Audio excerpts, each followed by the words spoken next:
साईनाथ महाराज की जय।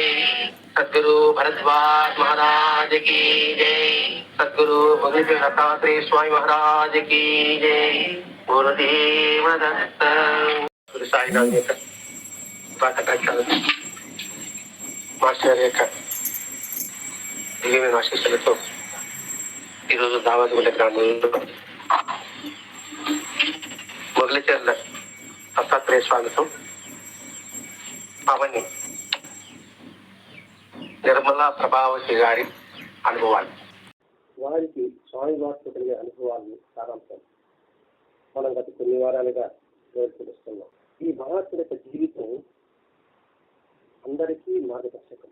అంటే ఈ మహాత్ముల యొక్క జీవితము మనకి ఎందుకు ఉదాహరణ అంటే, మన జీవితంలో జరిగే ప్రతి కష్టము, నష్టము, సుఖము, సంతోషాలు అన్నిటికీ కూడా సమానత్వంగా తీసుకోగలగాలి.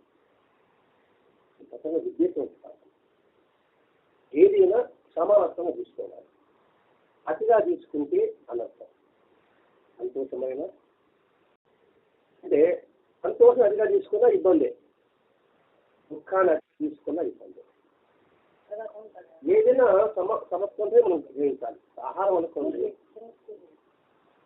అది మనం మితంగా తీసుకుంటే అది ఆరోగ్యానికి ఉంటుంది, అతిగా తీసుకుంటే వస్తుందని ఆరోగ్యం అవుతుంది. ఆ విషయాన్ని తెలిపేది మహాత్ముల యొక్క జీవిత విధానం.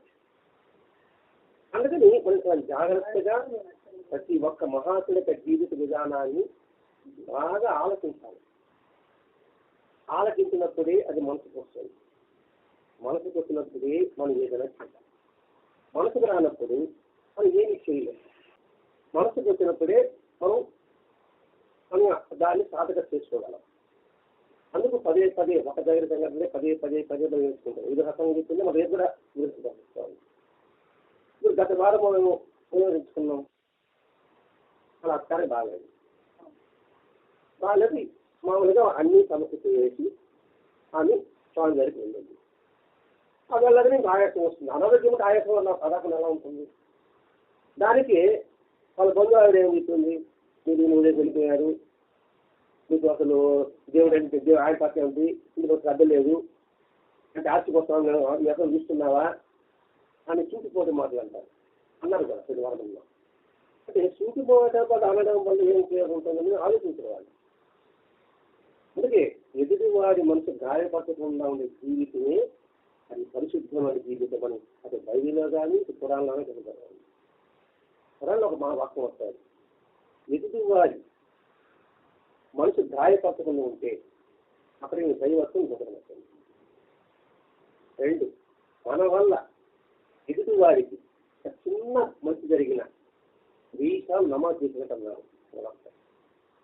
అంటే మంచి అంటే ఏదో సహాయం కాదు, ఒక చిన్న ఓదార్పు మాట వల్ల ఆ మనసు శాంతపడింది అనుకోండి.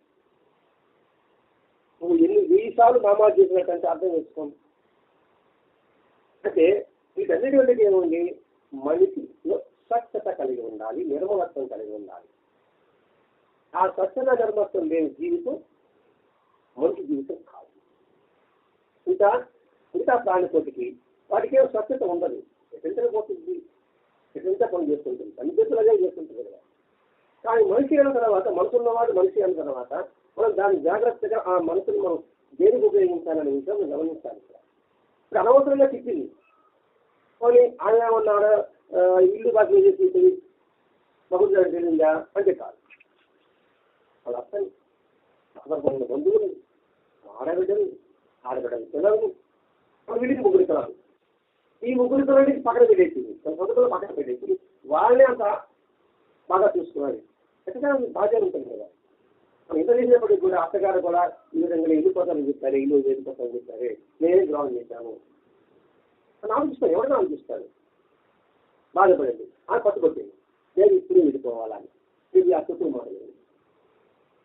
అంటే ఇక్కడ చెప్పుడు మాటలు వినడం వల్ల ఎతని నష్టం అయితే తర్వాత ఆమెశాన్ని తర్వాత వెళ్తుంది అన్నాడు. అంటే చెప్పుడు మాటలు మనం వినకూడదు. రామాయణం సరే కదండి. అయితే రాముడు అంటే అమితమైన ప్రేమ కౌశల్యం కూడా లేదు. కౌశల్యం దగ్గర కలగల రాముడు, కైకి ఏదైనా తిరిగాడు. జన్మించింది కౌశల్యే, కానీ తిరిగిందంతా కైకేయగలిగాడు. అటువంటి ఆయన మనసుని మొదలు మార్చేసింది. ఎక్కడ తప్పకుంటుంది? రాజు అతను సంతోషపడింది కైకేము. ఎక్కడ తప్పకుంటుంది? రాముడు కానీ రాజైతే కౌశల్య పట్టాభిశాస్త్రం అదే రాజుగారి రాజమాట వస్తారు కదా, ఆయన అప్పుడు నువ్వు దాచి అవుతావు. ఆడ వెళ్ళి ఇప్పుడే దాచి అవుతాను మనం. దాచి వాళ్ళకి ఎవరికి ఇష్టం ఉంది కదా, ఆడదండి చెట్టు మాట. అది మంచి మాటలు వినలేకపోవడం వల్ల ఇటీవల చెప్పాడు, రాముడు సామాన్యంగా మంచి వాడింటే ఏమన్నాడు? కల్లేశాడు, ఇంకేశాడు. రాముడు ఏమన్నాడు? పత్రమైనాడు. మరి నష్టపోయింది ఎవరు? కాబట్టి ఈ విషయంలో మనం విజయాలు మనమే పరిశీలించుకోవాలి. నన్ను ఏమో అన్నారు ఇప్పుడు అనుకోండి, అనుకుంటారు ఏ బాబా మారిపోయినా అంటారు అనుకోండి. నేను ఒక పుస్తకం చెప్తానా? చెప్పారా లేదా? అసలు చెప్పారనుకో, అది అపని లేదు, నాకు ఇస్తుంది కదా, నాకు ఊరుకోవడం. నాన్న పొరపాటు నేను చేశారనుకోండి, నేను తీసుకోవడం. ఎందుకంటే మనం ఏం చేస్తే ఎలా ఉంటుంది? ఏదైనా మనమే స్వయంగా పరిశీలించుకోవాలి. ఆ విషయమే కాదు, భగవంతుడి విషయంలో వస్తాయి. ఎవరో రావాలి పూజించి మనం ఎందుకు పూజించాలి? ఇది అమ్మని ఎక్కడైనా అమ్మ పూజించాను, అమ్మ ప్రధానమంత్రి అయినాను, ఇప్పుడు వేరే కదా, ఎందుకు నేను అడగద్దా?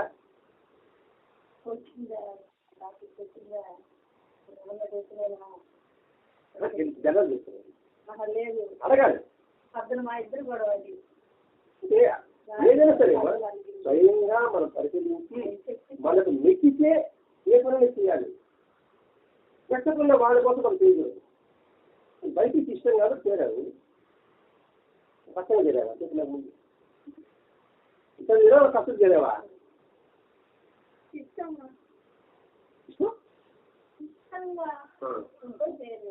మరి ఇష్టంగా చేరిన వాళ్ళు నువ్వు మనసు మంచిగా చేరావు, ఏంటి చేరుంటావా? ఇష్టంగా చేరావు కాబట్టి నువ్వు చదివే రంగు ఉంటావు, గోల్డ్ దండ ఉంటావు, కమ్మించాలని ప్రయత్నం చేస్తుంటావు, అప్పుడు గుడిలోకి చేరతావు.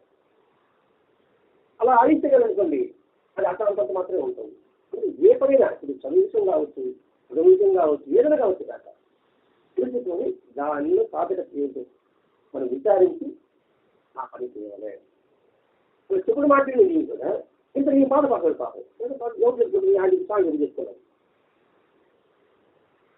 పోనీ ఆయన ఎవరైనా దొంగసాలువా కాదు, మరి ఏది మరి ఏం చేస్తాడు?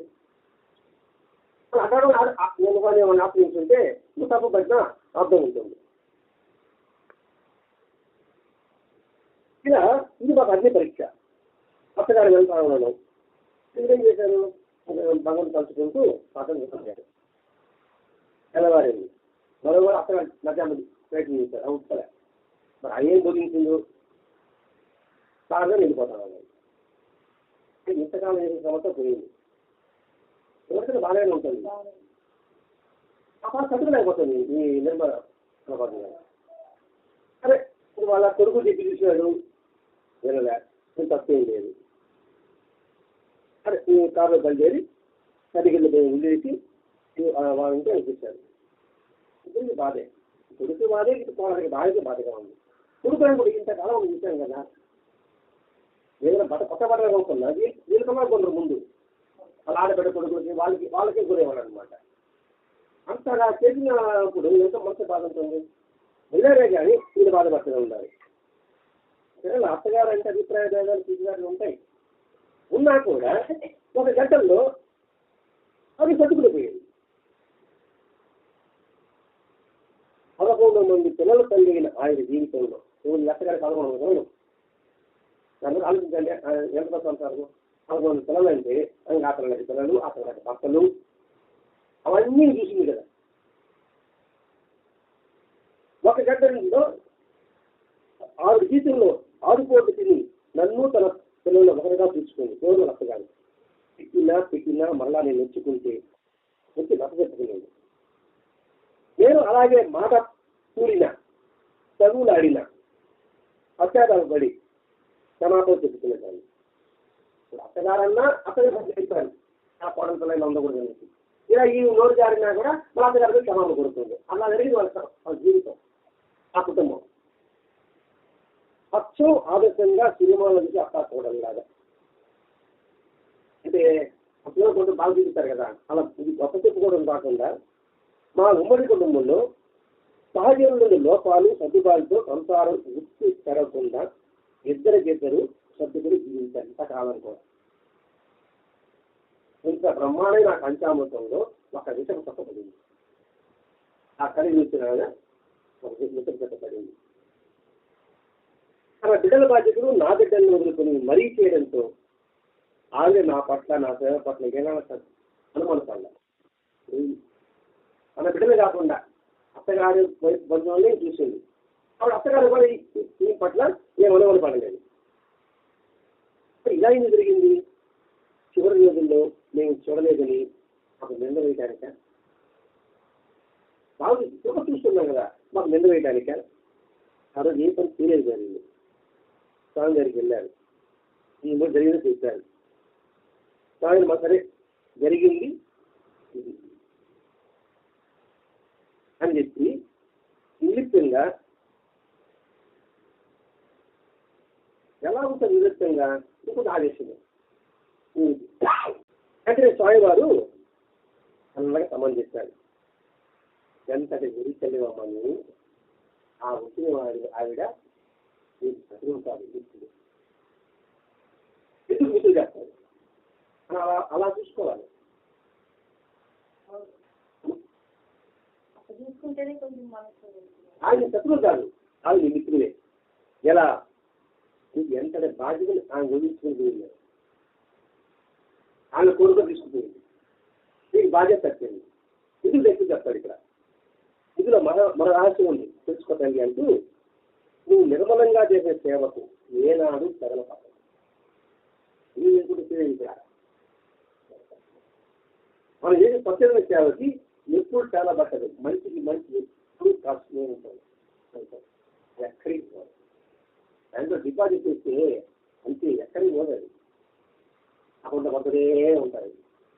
ఇంట్లో దొరికిన డబ్బు తిండి పడుతుందేమో కానీ బ్యాంక్ వేసిన డబ్బు కూడా తిండి పట్టదు, పుస్తకం ఉంటారు కదా.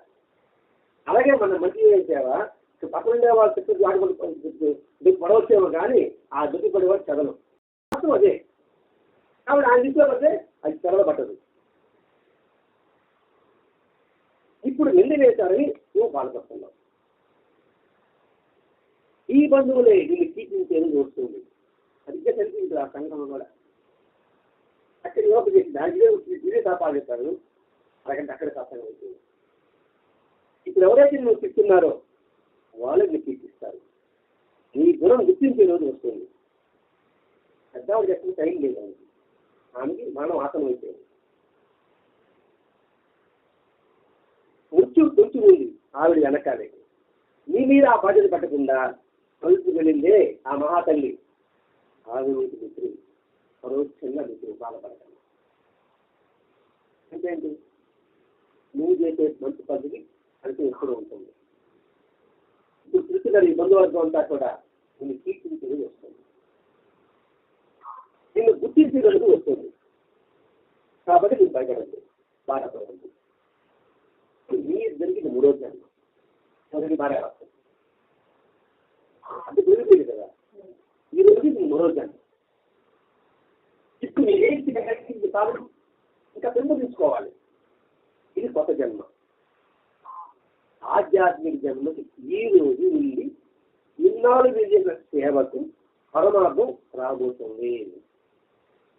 ఇంకా పనిలేదు లేదు, ఇంకా అది పెరిగిపోయింది. ఇది మీరు నిస్వార్థంగా సేవ సరే, ఇది ఇంకా ముందుకు పోవడానికి మీకు భగవంతుడు మీకు చక్కటి అవకాశం ఇచ్చాడు. మీరు అర్థమైన భావిస్తున్నాం. మీరు ఒక బంధం ఒక ప్లాన్ ప్రకారం కల్పించారు. ఎందుకో తెలుసా, బృహత్తమైన కార్యాలు మీరు చేపట్టాలి. మీరు స్వేచ్ఛగా ఎన్నో మంచి కార్యాలు చేయాలి. మీరు దైవదత్త బిడ్డలుగా గుర్తింపబడాలి. అందుకని ఈ దైవ ప్రణాళిక ఇది బాగా ఆలోచించుకోవాలండి. ఇక్కడ మనం అందరూ గమనించుకోవాలి. మనకి ఏదైనా జరిగినప్పుడు ఓహో భగవంతుడి ప్రణాళిక ప్రకారం జరిగింది. ఇది ఎవరి ప్రేమేమీ లేదు. ఏ సంఘటన నమ్మండి, ఇది అక్కడ సంఘటన ఇక్కడ సంఘటన కాదు, మన జీవిత సంఘటన కూడా ఆయన ఒక ప్రణాళిక వేసుకుంటాడు. ఆ ప్రణాళిక ప్రకారమే మన ఏదైతే చేయించుకుంటాడో దానికి ఏది అర్థం అన్ని తొలగించుకుంటూ ఉంటాడు. అలా రుద్దించాలి, నాకు ఈ పని ఉపయోగించాలి. ఈ మామూలు అర్థం కావాలి చెప్తూ ఉంటాను మీకు. ఆయన వేరు నాటి మీ మీద కావాలనుకున్నాడు, తన స్థితిరాల బాధపడ్డాడు. బాధపడి ఒక మహాత్మ దగ్గరికి వెళ్ళాడు. ఆయన ఎప్పుడు మాట్లాడి భగవంతుడు నీకు ఆ స్థితిరాలు నిర్మించాడు తెలుసా, నీకే పెద్ద కార్యక్రమం చేయాల్సి వచ్చింది, నాకు ధైర్యం వచ్చింది. ఆయన వేరే నుంచి కనుకుంటే ఆ కూర్చొని లేవాడా, ప్రతి దయ్యం లేవాడా. కాబట్టి ఇవన్నీ కావడానికి దైవం అధిగమించే మానవుడు అది తిరుగుతూ ఉంటాడు, అంతే కదా, జరుగుతుందా. కాబట్టి మన జీవితంలో ఒకటి తప్పిచ్చాడు, ఒకటి ఇప్పించాడు అంటే దానికి ఒక ప్రణాళిక వస్తుంది.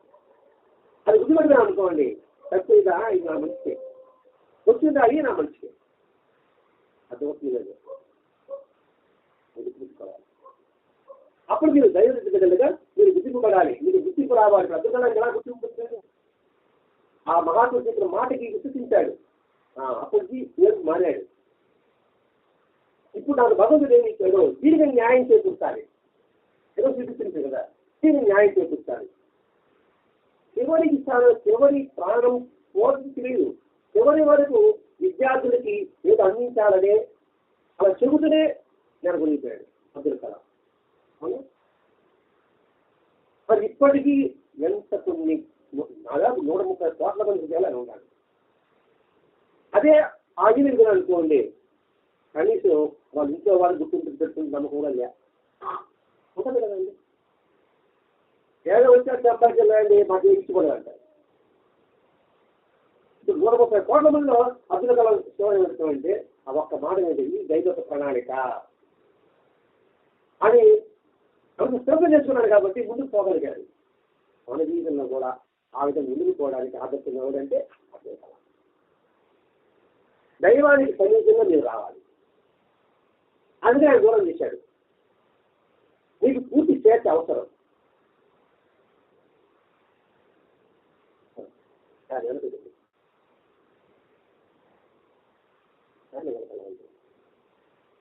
మీరు ముక్తి మార్గంలో, సేవా మార్గంలో, ఆధ్యాత్మిక మార్గంలో ముందుకు పోవాలి.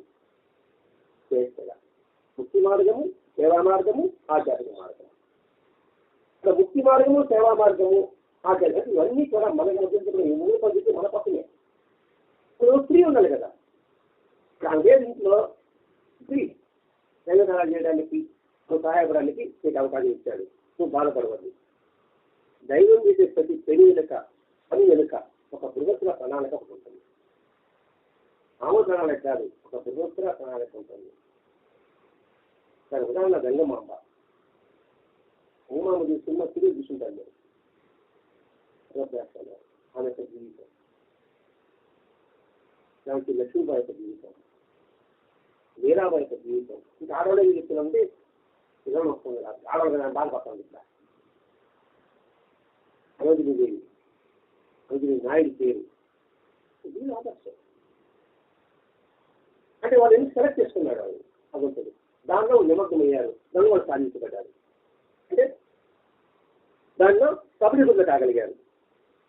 ఈ ప్రణాళికలకు మీ ఇద్దరికి దైవం ఈ రోజు నుండి ఒక కొత్త మార్గం ఏర్పరిచారు. నా దీన్ని అందించుకోవాలి. నేను మీ వేరు కూడా కాదు, నాకు కూడా ఒక అవకాశం ఇచ్చారంటే, పదవి ఏర్పరిచారంటే ఆ పదవి లేదనుకోండి, నా పరిస్థితి ఏంటి? ఇదే పదవి ఉంటే ఇంకే పదవి ఉంది, అది ఏర్పరిచాడు. దీన్ని న్యాయం చేసుకుంటాను. ఒక దుఃఖం, ఒక సంతోషం, ఒక కష్టం, ఒక సుఖం, ఈ అల అనేది కట్టుకొని రక్తం పొందే మానసిక స్థితికి మీరు ఎదుగుతారు. స్వామి వారి కంటతో ఆగింది. అప్పుడు ఆపేశారు. అప్పుడు ఆమెకు ఎలా ఉందంటే స్వామి వారు చెప్పినట్ట ఆపలుతాడు కదా, ఆయన స్థితిగా అనిపించారు. స్వామి మాలకొండ స్వామి, లక్ష్మీ స్వామి అద్భుతంగా వచ్చి ఈ స్వామి రూపంలో నాకు చెబుతున్నాడు. అందాక బాధపడుతున్న నా హృదయం అంటే ఏ సంఘటనలకు, బాధలకు, భయాలకు చలించకూడదని నిర్ణయానికి వచ్చింది. ఇవన్నీ మనం అనిపించుకుంటూ రావాలండి. న్యాయం కాదు. ఎప్పుడైతే ఒక ప్రణాళిక అనుకున్నామంటే దీనికి ఏది అడ్డించినా కూడా మనం చరించకూడదు. చరించకూడదు అంటే ముందుకు పోగలం. మనం దాన్ని కోసం ఒక్కొక్క పరిగిస్తాడు, పరుగుతుంటాయి. మనం పరిగిస్తేస్తుంది, అది పరిగిస్తుంది. అంటే నిలబడండి అనుకున్నాను ఒక్కొక్క ఈ స్వామి. అందువల్ల కష్టాల నుంచి నువ్వు పరిగెత్తావో అవసరం లేదు, నువ్వు ఎదిరిగావో ఆడి ఆగిపోతావు. అందుకని మీరు ఏ భారాలను తలుచుకుని ఒక నిర్ణయానికి వచ్చారు. మా దంపతుల జీవితం ఈ సంగతి ఒక పెద్ద మలుపుగా మారి మా జీవిత గమ్యాన్ని ఆధ్యాత్మిక మార్గం మళ్ళించింది. ఒక టర్నింగ్ పాయింట్ అంటే ఒకరి జీవితంలో ఒక టర్నింగ్ పాయింట్ ఒకటి ఉంటుంది. రమణ మహర్షికి మరణావస్థ అనుభూతి కలిగింది, అదొక టర్నింగ్ పాయింట్. అవధూత మాస్టర్ గారికి వాళ్ళ అన్నగారు కూడా తెలియపోవడం ఒక టర్నింగ్ పాయింట్. బుద్ధుడికి బయట వచ్చిన తర్వాత ఒక శవాన్ని చూశాడు, ఒక రోగిని చూశాడు, ఒక భిక్షగాన్ని చూశాడు. Turning point. అభ్యుత కాబట్టి ఆ సాగు వచ్చిన ఒక టర్నింగ్ పాయింట్. ప్రతి ఒక్క జీవితంలో ఒక టర్నింగ్ పాయింట్ ఉంటుంది. మన జీవితంలో స్థిరపడాలంటే 10th క్లాస్ ఒక టర్నింగ్ పాయింట్. ఈ దానిలోకి వస్తాను.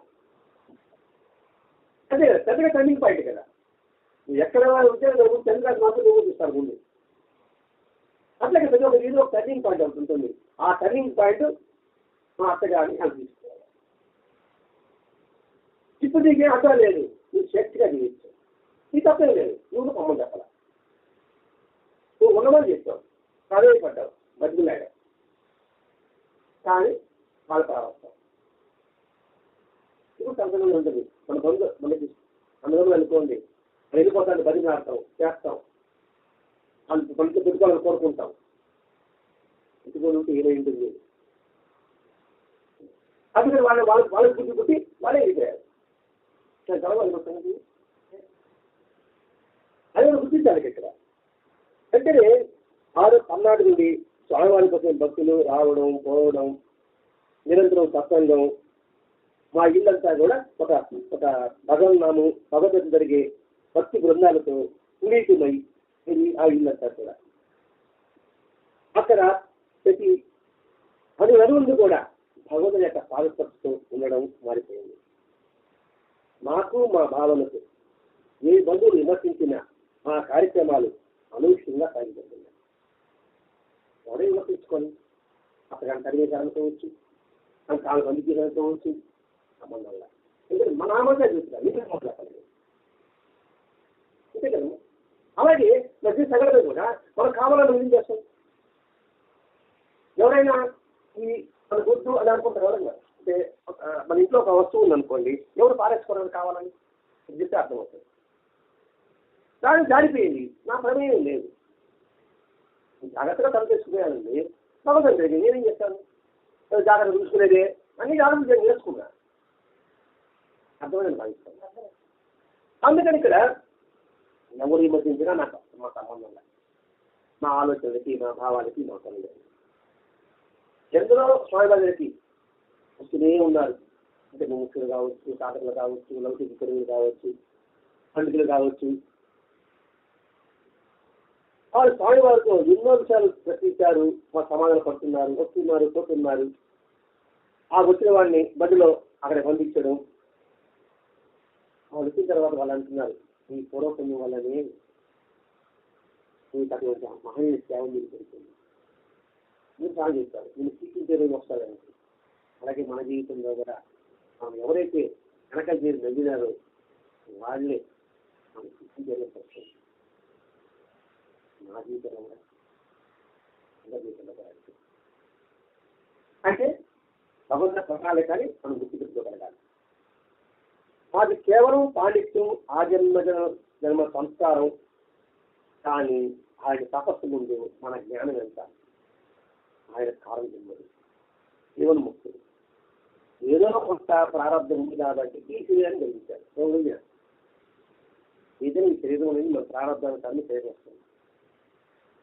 ఎంతటి మహామహమ్మడు అయినా కూడా ప్రహ్లాదుడే ఈ శరీరం ఉంది కాబట్టి రాఘవేంద్ర స్థానం వచ్చాడు. ఎంతటి సాధకుడు, ఎంత గొప్పవాడు. ఏదో ప్రార్థన ఉంటుంది. అంటే ఆ దేహం ద్వారా ఇంకా 10 మందికి అందించాల్సిన ఉంటుంది అన్నమాట కార్యం. అందుకని ప్రహ్లాదుడే రాఘవేంద్ర స్వామి వచ్చారని చెప్తారు.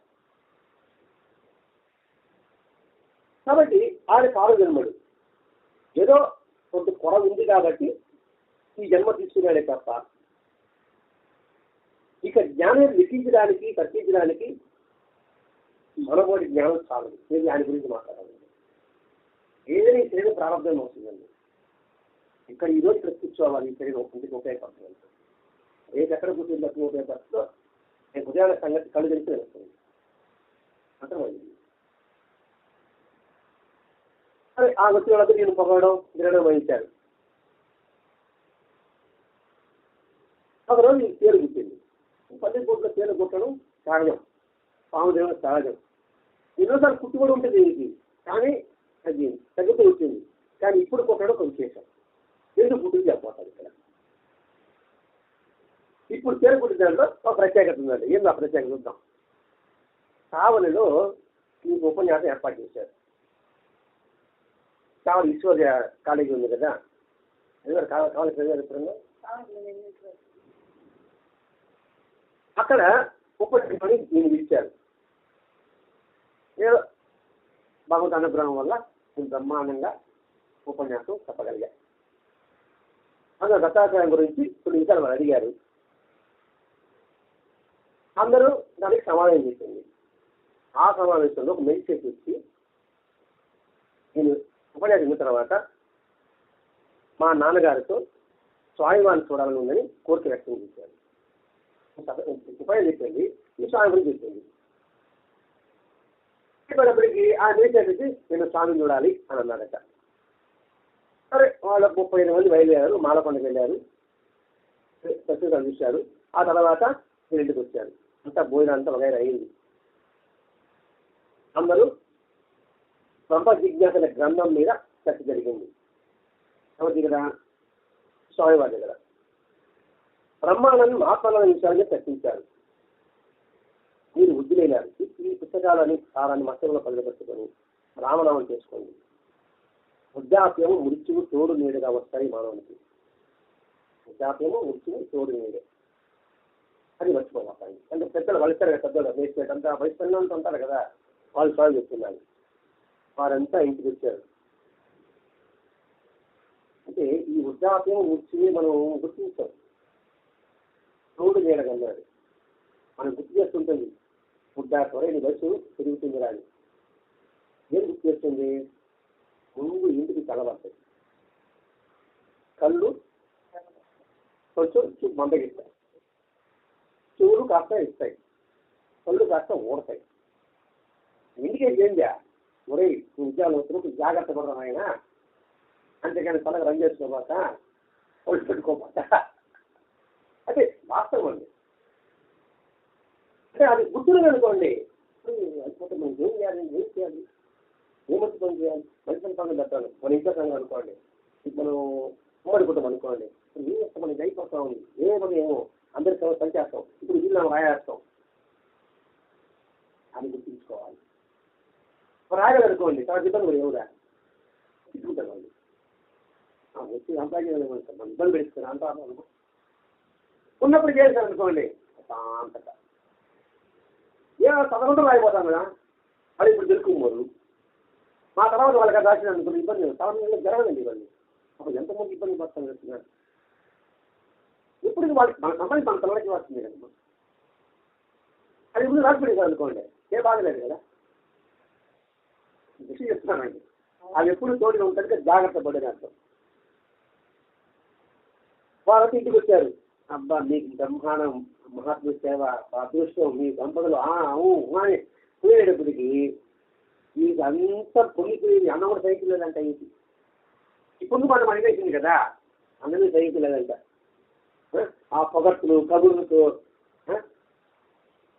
వాడికి కబలు ఇవ్వడం కూడా ఏదో జారీ ఇస్తుంది అనమాట ఆనందంలో.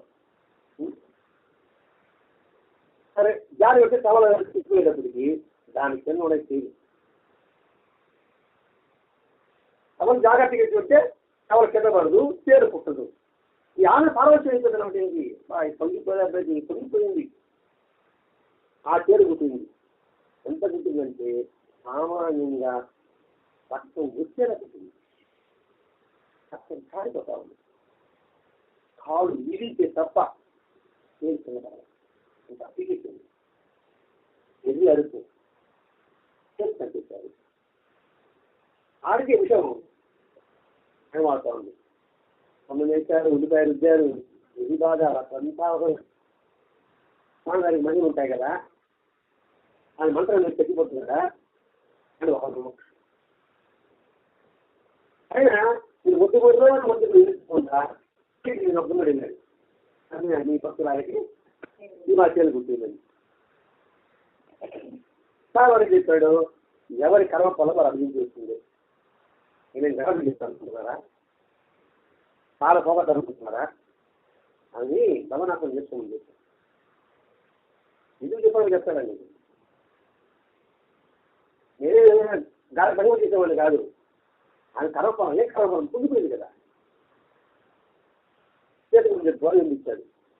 పొందిపోయి కొంచెం బాధే కదా. ఇంత సేవ చేస్తున్నా ఆయన తగ్గించలేకపోయినాడా, ఆయన దిగుబడి కూడా బాగా అనుకోవచ్చు. మీరు ఆశలు వచ్చాడు, తను కోపం కూడా కలిగింది.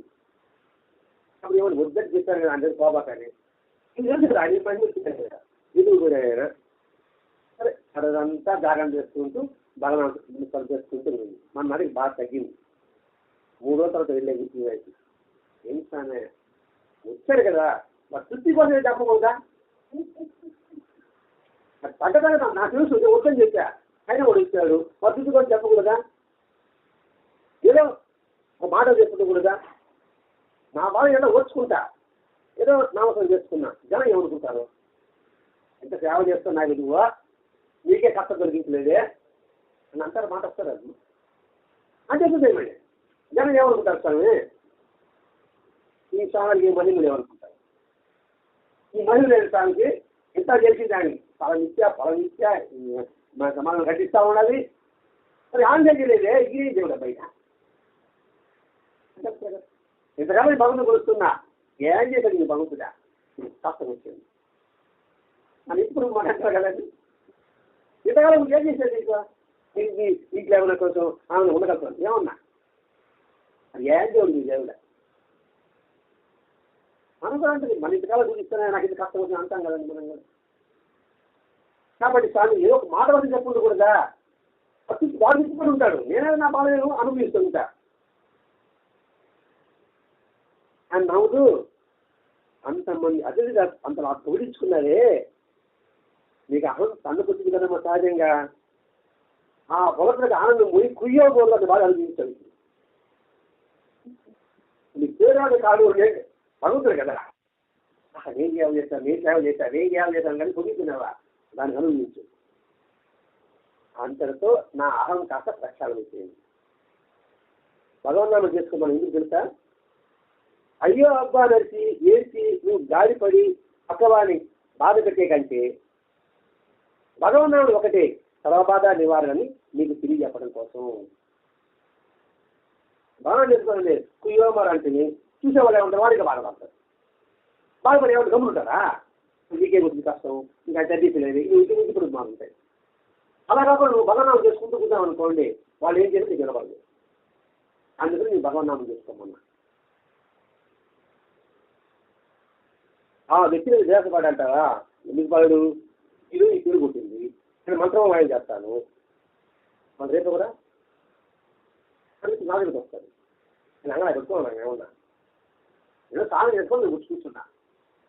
వాడు మీకు 10 చేస్తాడు, అప్పుడు అంగళ పెట్టి కూర్చోవాలి. నేను ఇక్కడ ఆయన మాట ఏంటి ఇక్కడ, అప్పుడు మంత్రాలు తంత్రాలు బయలు చూపుతారని మీకు చెప్పాను ఎప్పుడన్నా.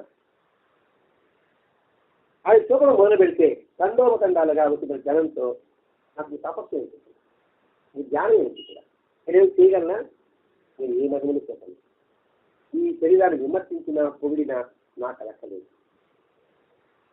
సరే పక్కన పెడతాం. ఆ సజీవ సమాధి ముగ్గు నిర్వహించారా అనుకున్న మళ్ళా నేను లోపల పోవాలా, నన్ను పూర్తి పెట్టరా చాలా చదువుతున్నారు వీళ్ళు.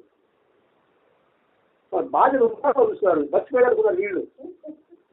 అలా గుర్తు చేస్తున్నారు, ఈ పక్కన పెట్టండి, నన్ను మీరు పొడస్తారా పొడవరా బతుకుండగానే. ఈ ముఖాలు చూస్తున్నారు. ఇలా ఏమిటా జీవితం అంటున్నారు ఏమిట్రా దేవుడా, నా పదవి ఇక్కడ. స్వామి మీరు ఏం చెప్పారో మేము బ్రాహ్మణులం, చూస్తూ మిమ్మల్ని గుడ్ల కట్టలేండి, అది మా పాపం. నేను నిర్ణయం మార్పించడానికి అవసరమైతే మీ గురువు గారు ఉన్నారే ఆయన కంప్లైంట్ చేస్తా, ఆయన తీసుకొస్తాను. వచ్చినమ్మా మా గురువు గారిని మాత్రం మీకు తెలిసి రావాలండి, నా కాలపరిమితి పూర్తి అయిపోయింది, మీరు అవునన్నా కాదన్నా నా టైం ప్రకారం నేను వెళ్ళిపోవాల్సిందే, ఈ శరీరంలో చేయవలసిన పని అంతా పూర్తి అయిపోయింది. అందుకు మహత్వం ఉండదు. ఈ శరీరంతో మీరు ఎందరికో బోధించాలి కదా, మరి ఎప్పుడు ఎందుకు గుర్తుకుంటారు ప్రశ్న. మనం అనుకుంటాం కదా మహాత్ములు ఎందుకు త్వరగా వెళ్ళిపోతున్నారు. శంకరాచార్యులు 32 సంవత్సరాలు, వివేకానంద 39 సంవత్సరాల నెలలు, 5 నెలలు 6 నెలలు, బలదారి మాస్టర్ గారు 50 సంవత్సరాలకి, వాళ్ళు ఎక్కువ కాలం ఏమంతా ఉపయోగపడతాం కదా అని అంటున్నారు అనమాట. మీరు పోతే ఈ బాధ్యత ఎవరు స్వీకరిస్తారు? అప్పుడు ఆయన శరీరంతో బోధించాల్సిన అవసరం లే, మీకు బోధ కావాలంటే ఈ శరీరమే అనే అవసరం లే. శరీరం లేకపోయినా కాలంలో తగ్గిపోయినా ఇప్పటికీ మహాత్ములు సాగకుండా ఉన్నారు.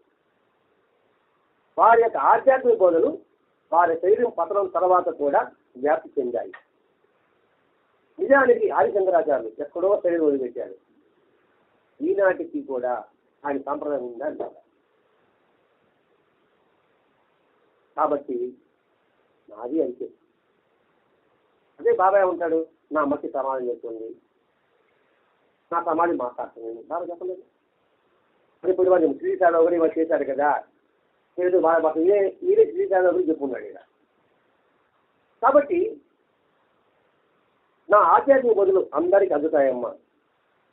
నా చరిత్రను రాస్తా కదా, చెట్టు ఇచ్చాడు, రాయబట్టి కదా నీకు సీటు పొందింది, తప్పక రాస్తావు, నువ్వేమి రాయగలవు,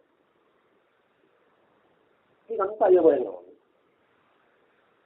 నువ్వు ఆయన చరిత్రను రాస్తావు, నువ్వే రాయగలవు. అలాగే ఇవన్నీ సరిగ్గా సరిపోతుంది అనుకుంటున్నా ఈ జరిగిన సంఘటన కూడా. అందుకని ఎండింగ్ ఈరోజు పెట్టినట్టుగా ఉంటుంది. ఇలా 2 రోజులు స్వామి అతోడు తీసుకు ఆహారం తినడం మానేశాడు. ఏదో ఒక ఇప్పుడు బియ్యం కొంత కథ ఉంటున్నారు. మోకాలు కూర్చున్నప్పటికీ కూర్చున్న ఎవరు ఫుల్గా మారిపోయాయి. ఏం చేయాలా అంటే టైం దగ్గరకు వస్తుందమ్మా, అరే మనం ఎట్లా కూర్చోము, అరే స్వామి ఏం వారు కారులే ఏం అవ్వలే అని కానీ కూర్చోడు కదా అని అనుకున్నారు వీళ్ళు. ఆ సమయంలోనే ఇక్కడ భరద్వాజ మాస్టర్ గారు తమ సాయిరామతం నాకు పంపించి అది పారాయణం చేసి అభిప్రాయం రాయమని, ఆధ్యాత్మిక రంగ లక్ష్యంలో తమకు సహకరించవచ్చని మాస్టర్ లెటర్ రాశారంటే ఆలోచన పంపించి తెలిసిన మాస్టర్ గారికి మనం అభిప్రాయం చేసుకో అని మాస్టర్ గారు లెటర్ రాశారు. అది అద్భుతంగా ఉంది, అమోఘంగా ఉందని రాసి మా అత్తగారు అనారోగ్యం కారణంగా నేను హైదరాబాద్ వెళ్ళి రావటం వల్ల, నా ఆరోగ్యాలు దెబ్బతినడం వల్ల ఇంకా నేనేమి మీకు నవల రాసి నాకు ఓపిక లేదు, స్వామివారి సహచరంలోనే ఉండడం వల్ల నాకు రాసే ఆయన లేదు, నాకు ఆసక్తి తగ్గిపోయింది అని మాస్టర్ గారికి ఉత్తరం రాశారు. సరే నేను మా అమ్మగారు హైదరాబాద్ ఉన్నారు, నేను రాకపోవాలి, నేనేమి రాయలేను, స్వామివారి సేవ ఉంది కాబట్టి నేను ఏమి చేయలేను అని మాస్టర్ గారికి ఉత్తరం రాశారు. మాస్టర్ గారు అంగీకరిస్తూ జాబు రాశారు. సరే అమ్మ అలాగే అని చెప్పాడు. ఎప్పుడో ఆ స్వామి దర్శించాలని చెప్పి అంటారు. ఇలా వ్యక్తుల చేత అప్పుడే నాకు ఊహ లేదు, ఆచార్య వారు వెలిగిన సాయిబాబా అంటే పత్రిక ఒంగోలు పట్టణాలు కాకుండా అందరికీ వెలుగును స్ఫూర్తినిచ్చి అనేక సాయిమనులు రావడానికి మాస్టర్ గారు ఒక గురువుగా ఆయన నిలిచారు. ఆ తర్వాత సమాధి అయ్యారు అనే విషయం తర్వాత నాకు తెలిసింది. ఆ తర్వాత సాయిబాబా పత్రికలో ఈ మొదటి దర్శనం గురించి ఈ తర్వాత రాశారన్నమాట. ఒక ఆర్టికల్ వారం 15 రోజులకు ఒకసారి నెలకు ఒకసారి పత్రిక వచ్చింది దాంట్లో. ఇది భగవద్గీత అంటే మాస్టర్ గారు ముందుగా నేను రాస్తావాళ్ళు నేను రాయగలిగింది. అది మాస్టర్ గారి పత్రిక ఇవి రాయాల్సిందా లేదా మాస్టర్ ఏళ్ళప్పటికి కూడా ఇది వేయగలిగిన స్వామివారి టైం అయిపోతుందని చెప్పారు. టైం అయిపోయి కూడా ఇది అలా దోషకాల పాపం ఉన్నాడు. 76 చెప్పారు ఆఖరి నెల మేము కనిగిరి మద్రాసు వెళ్ళాం. స్వామివారి మమ్మల్ని ఒక వారం వరకు కొంతకాలం రావద్దని చెప్పేశాడు. ఎందుకంటే వస్తే అలా బాధపడతారు. అక్కడ ఒక వారం రాబాకండి. ఆయన తపస్సు చేయవద్దు తీసుకున్నాడేమో అందులో రావద్దు అంటున్నాడేమో అనుకున్నది జీవితం. 5-6 చేతుల్లో వెంటనే ప్రయత్నించారు.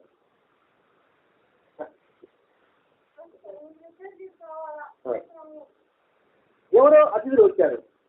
వీళ్ళ సాగర్ పోవాలి ఆయన వద్దన్నాడు. కానీ ప్రయాణం అయ్యారు, బండి కట్టుకుంటున్నారు. వాళ్ళు ఎవరో బంధువులు రావడం, బండి చెప్పడం. ఆ మండు వేసులు దోసకాయలు ఎవరు దొరుకుతాయి? దోసకాయలు ఎవరో ఒక లింగ సంతోషి దోసకాయలు గంపత అమ్మకానికి వచ్చింది. మంచిలు కొని బాలయ్య చేత స్వామివారి పంచారు. వీళ్ళు వెళ్ళలేకపోయారు. 76 మే నెల 6వ తేదీ స్వామివారి మందిరం వైపు వెళ్ళిన మా గ్రామస్తులు ఇరుకులైన అతను స్వామివారిని చూసి బయట నుంచి ఆయన పద్మాలు వేసుకున్నాడండి. అలాగే పక్కకు ఒరిగిపోయాడని చెప్పాడు.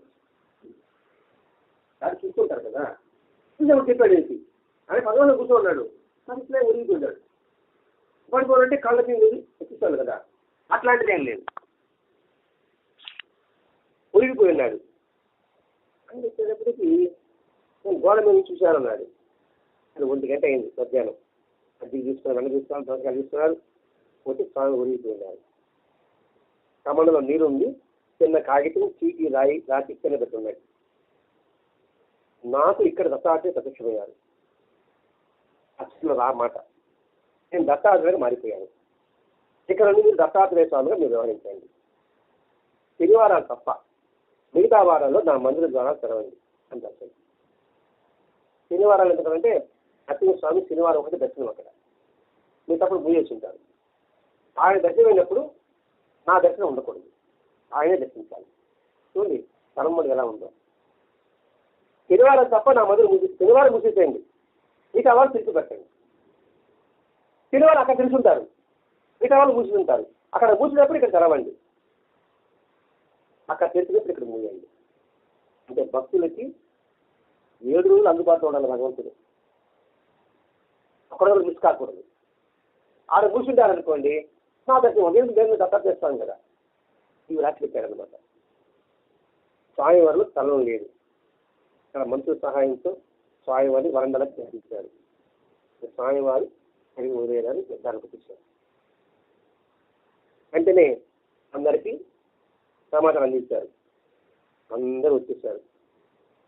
ఇంకా బాగానే కదా తెల్లవారుజామున ఆయన మాకు చెప్పిన విధంగా సమావేశం ఏర్పాటు చేయడానికి ఇంటికి వచ్చారు. స్వామివారి నాలుగు ప్రదేశం నుండి ఒడ్డు నుంచి బ్రహ్మానందం వరకు ఓంకారనాదం మోటార్ సైకిల్ శబ్దంలాగా వచ్చి కపాలం రక్తప్రవాహంలో పొంగి పారింది. ఈ శబ్దం వచ్చి వచ్చి వచ్చి వచ్చి మోటార్ సైకిల్ అనంతరం ఇక్కడ వచ్చి ఇక్కడ చిక్కింది. ఇంకా రక్తం వచ్చింది. ఈ కపాల మోక్షం ఉంటారు. మన ప్రాణం ఎలా పోవాలంటే ఈ నవరంధ్రాల కింద పోకూడదు. పోతే మన జన్మ ఈరోజు పోయింది అనుకోండి, ఈ జన్మ రాహిత్యం. అందుకే శ్మశానంలో కూడా కాల్చేటప్పుడు చూడండి, కపాలం తగిలేంత వరకు కాటి కాపడి ఉంటాడు. తగిలిన తర్వాతనే వస్తాడు. అంటే ఇప్పుడు ఎలా ఉన్నాడో సంగతి లేదు. ఆ తగిలిందంటే మోసం పొందాడయ్యా వీడు, ఇప్పుడు విలుండ్రు వాస్తవాడు. అలాగే కపాల మోక్షం ఈయన పొందాడు. ఒక పెద్ద నీటి రంగు వెలుగు మందిరం నుండి ఆకాశం వైపు వ్యాపించడం, అక్కడ భక్తులందరూ ఊళ్ళో కొంత జనం చూశారట అని అందరూ చెప్తారు. ఈనాటికి కూడా నాకు ఆ దృశ్యం కలగల, ఇలా కలగల. ఆ సమయానికి ఆ ఊళ్ళో కలబడింది. రమణ మహర్షి విషయంలో కూడా జరిగింది. చాలా మంది మహాపురుషులు ఇలాగే జరిగి ఉన్నారు. ఇంకా స్వామివారి సమాధిలో ఉంచారు, సమాధి బిగించారు, ఎప్పటికప్పుడు ఆ కార్యక్రమం పూర్తి చేశారు. సమాధి నిర్మాణం జరిగింది. 3వ రోజు స్వామివారు మామూలుగా తిరిగి తిని పొంగలి పెద్ద గుండెకి నేను తీసుకొచ్చి అని వెళ్ళారు. నిద్రపో స్వామివారు కనిపిస్తున్నారని, ఆ గంటల మాట వినిపిస్తుందని 12వ నెలలు వచ్చారు. ఇది ఆ 3 రోజులు 11 రోజులకు తిరుగుతున్నట్టుగా, ఆ గుళ్ళ గంటలు మోగుతున్నట్టుగా, ఊరు చాలా దూరం కదా ఉండేది, అందరికీ వినిపించారు. సరే 11వ రోజు వచ్చారు, నేను వేదాల మంత్రాలు చెప్పారు. అది పుణ్యక్షేత్రంగా మారింది. ఈనాటికి వ్యాధిగ్రస్తులు, గ్రహ బాధితులు వారి వారి బాధ నివారణ కోసం స్వామివారిని ఆశ్రయించి బాధలు తొలగించుకుంటున్నారు. ఎందరో సంతానం లేక సంతానం పొందుతున్నారు. ఆచార్య ఇక్కడ భరద్వాజ గారు తన 60 మందితో బస్సులో వచ్చి దత్త జయంతి జరిపి మా ఇంట్లో మా ఆతిథ్యం స్వీకరించి వెళ్ళారు. అట్లా మాకు ఈ ఆచార్య అనుగ్రహం లభించింది. అంటే మాస్టర్ గారు ఉన్నప్పుడు ఈ రాసినట్టుకోవాలి. మాస్టర్ గారు వాళ్ళ ఇంటికి 60 మంది బస్సు వేసుకుని వెళ్ళి సమాజం దర్శించి వాళ్ళ ఇంటి ఆతిథ్యం స్వీకరించారు. చిన్న పెద్ద ఇల్లు అండి, ఇవ్వడే ఒక ఇల్లు కూడా, పెద్ద బంగ్లా కూడా కాదు. నేను చూశాను కాబట్టి చెప్తాను. ఆ పల్లె అట్లా పంట 4 గదులు అంతే. శివరాత్రి రోజున స్వామివారి ఆరాధన, శివరాత్రి రోజు స్వామివారి ఆరాధన రోజు మాత్రం అక్కడ విశేషంగా ఇప్పటికీ జరుగుతున్నాయి. ఇక్కడ విజయవాడ వ్యాపారస్తులు వచ్చి అందరూ కూడా అక్కడ అన్నదాన సభను స్థాపించారు. ఆయన మా దంపతులు అనుభవించిన ఆ మహాసద్గురు దత్తాత్రేయ చరిత్ర సాయిబాబా పత్రిక ద్వారా నాకు అదృష్టాన్ని, అనుగ్రహాన్ని కలిగించారు. జీవితం వీటి మీద పొడగలాంటిది. ఆయన పిలిచాక జాగు చేయకుండా కర్తవ్య నిర్వహణ చేసి తీరాలి. ఎప్పుడు అడుగు మనకే తెలియదు. అందుకే ఉన్నప్పుడు నువ్వు మంచి పని చేయి. దీపం ఉండగానే పిలిచి అక్కడ పెట్టుకో. దీపం లోపల దీపం జారిపోయిన తర్వాత మనం ఏం చేయాలని కూడా చేయలేము. శరీరం సాగరం చేయకపోతే చేయాలని మనం చేయలేము, భజన చేయలేము, దాని సత్యం చెప్పలేము, కూర్చోలేము కూడా. కాబట్టి గీతను సద్వినియోగం చేసుకో.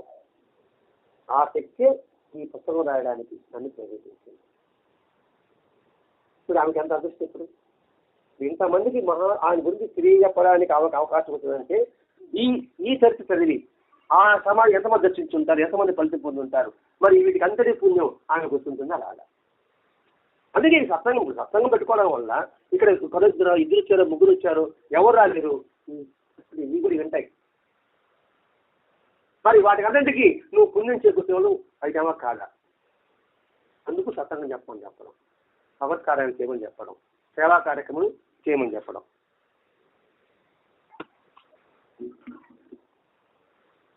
ప్రపంచంలో మనకంటే ఎందరో జీవులు ఉన్నారు, ఎందరో దరిద్రులు ఉన్నారు, ఎందరో బాధతత్వ హృదయాలు కలిగిన వాళ్ళు ఉన్నారు. లేరా? అది మనం గమనించాం.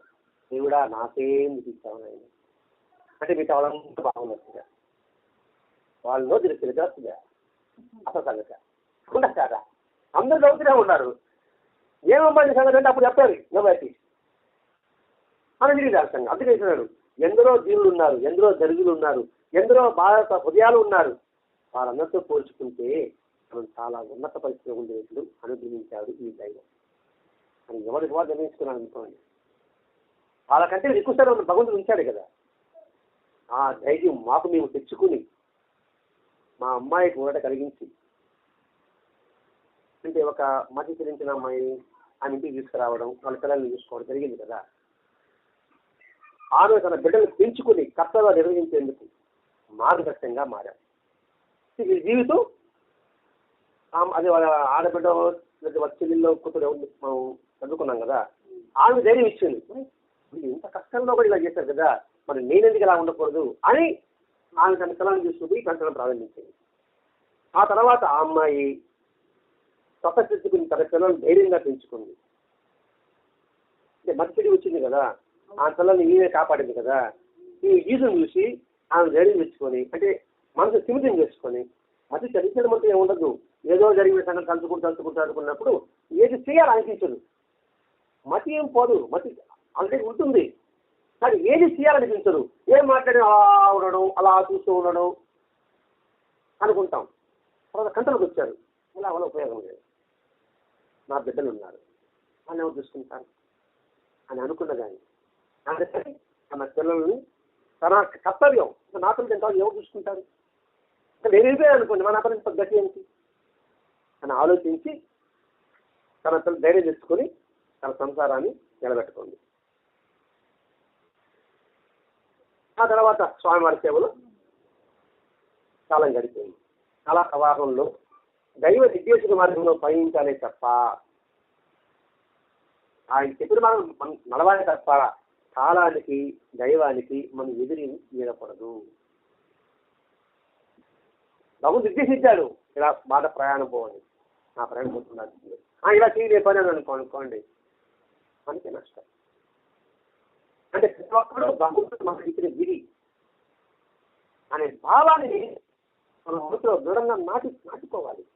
అందుకన్నాడు దైవం నిర్దేశించిన మార్గంలో నువ్వు ప్రయత్నించాలే తప్ప కాలానికి దైవానికి ఎదురెదకూడదు.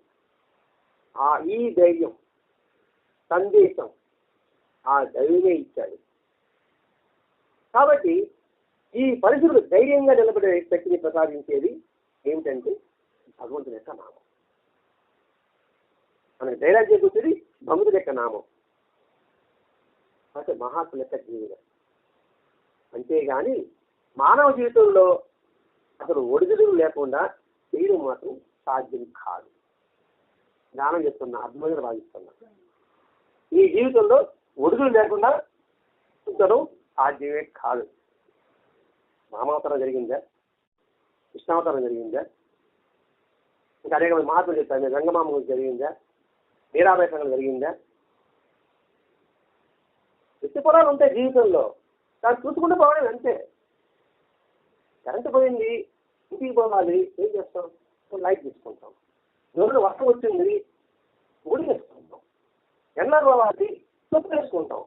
ఎండని ఆపేస్తామా? ఆలోచన చెప్పేసి అక్కడ కూర్చుంటామా?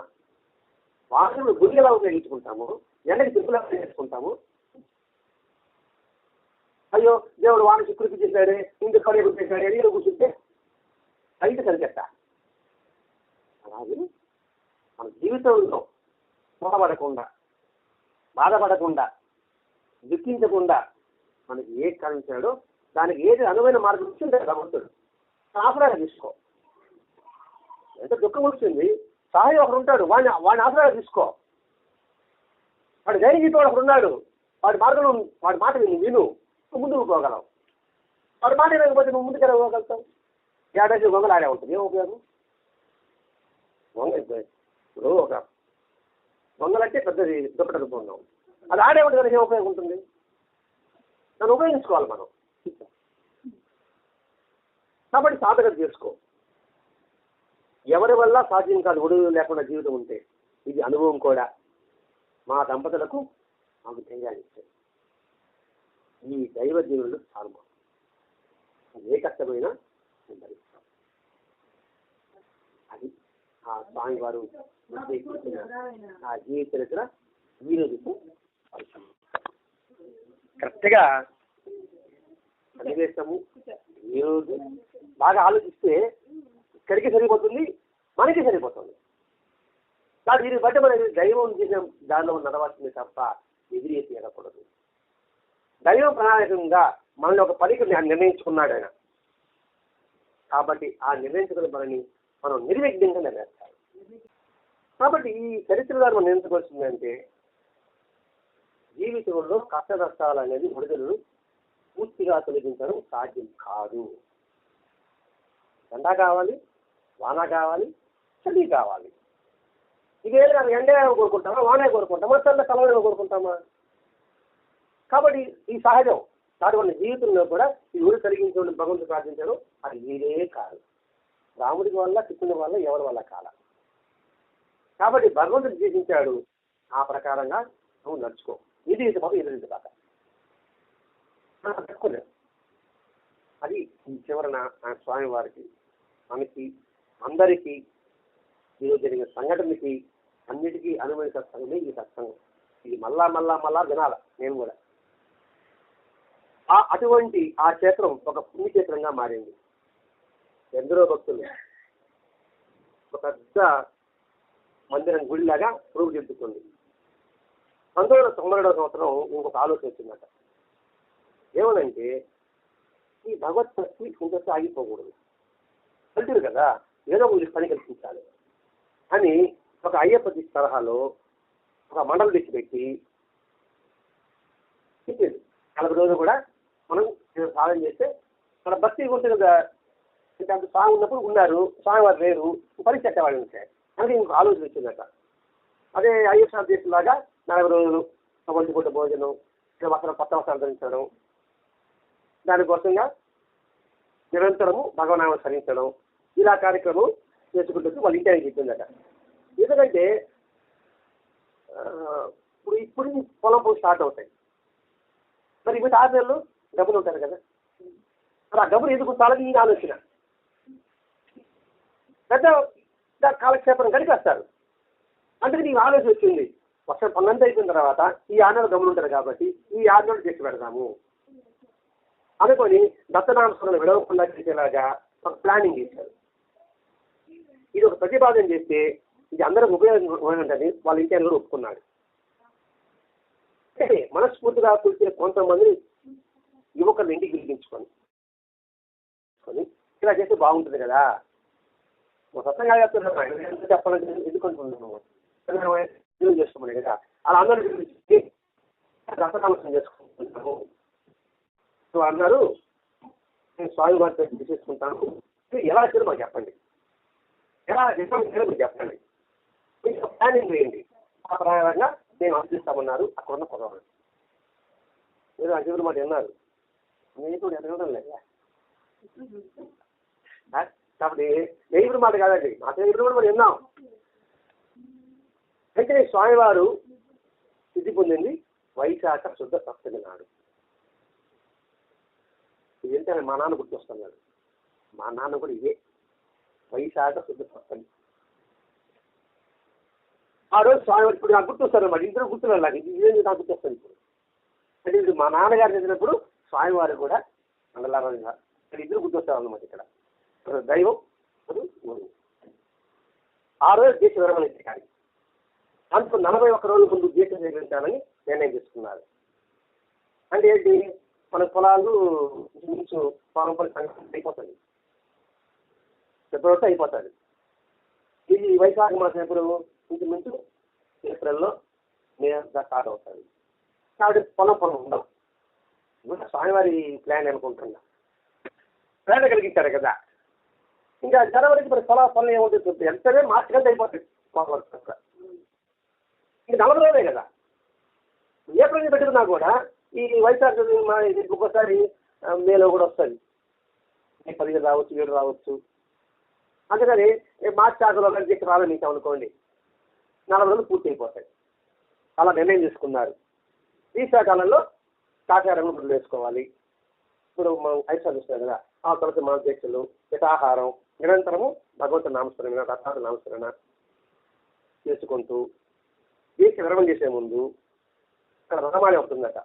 అక్కడ ఆ రామాలయంలో బావి అందులో నీరు తీసుకొని నెత్తిని పెట్టుకొని చాలా దూరం అనుకుంటున్నా స్వామివారి మందిరం వద్దకు చేరాలి.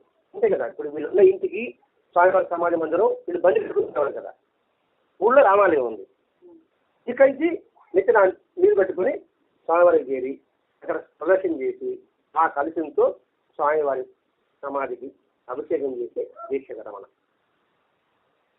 అదేవిధంగా ఆంధ్రప్రదేశ్లో కూడా కేవలం 11 మందితో పత్రం వచ్చే మాత్రం ఆ 11 మందికి వాళ్ళు మాట్లాడడానికి మాట్లాడి చేశారు.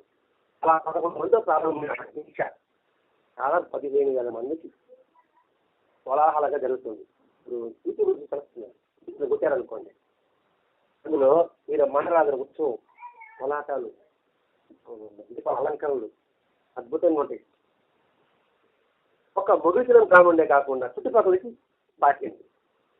ఎంతో మంది భక్తులు తమ కోరికలు తీర్చి మేము దీక్ష చేసుకుంటామని మొక్కుకోవడం అలా జరగడం.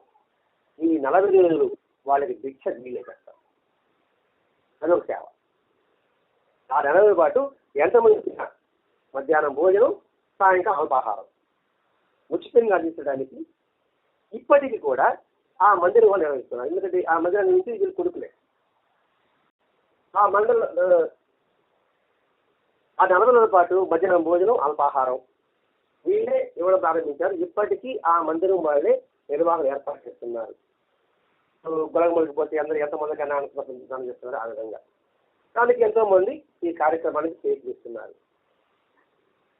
ఆ ఉచిత అన్నప్రసాదానికి మీరు కూడా సహకరించండి అంటే ఈ రోజుతో ఈ గ్రంథం పరిసమాప్తం.